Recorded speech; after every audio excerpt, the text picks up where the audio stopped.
Hi everybody, this is Dr. Thomas from CGC Aesthetics. Today we have Sarah with us, one of our estheticians, and we're going to do a little talk about one of our popular procedures in our office called the Deka CO2 laser. So Sarah, tell me a little bit about Deka CO2. What is it?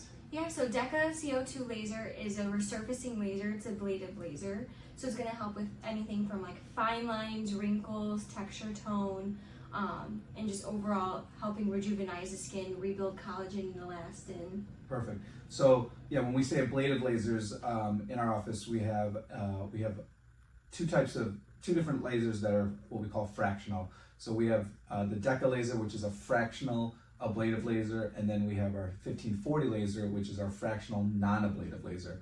And the big difference between those two is when we say ablative, the downtime is going to be a little bit more. And when we say downtime, what are we telling patients? About 7 to 10 days where you're going to look a little bit swollen, red.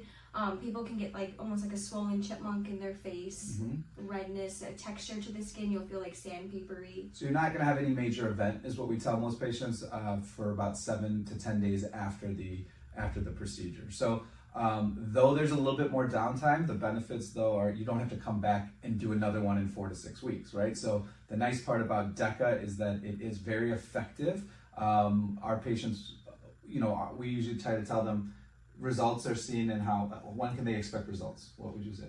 Is it typically about 12 months later?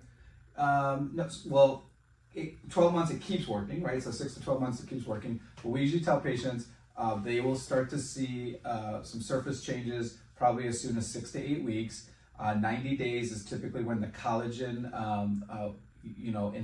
results have taken place. But we've done patients and they're saying 6 to 12 months even after the treatment, they're still seeing improvements.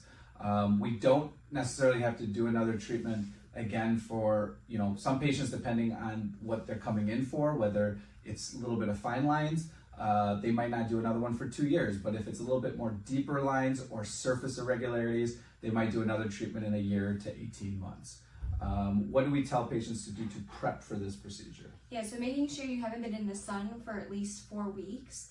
You don't want to be tan or sunburnt when coming into this treatment. Staying away from Accutane for at least 6 months. And just overall making sure your skin is healthy, making sure you're not pregnant. If you have cold sores, talk to your provider and we can give you medicine to take home because this treatment can bring on cold sores. Yeah, cold sores is pretty important.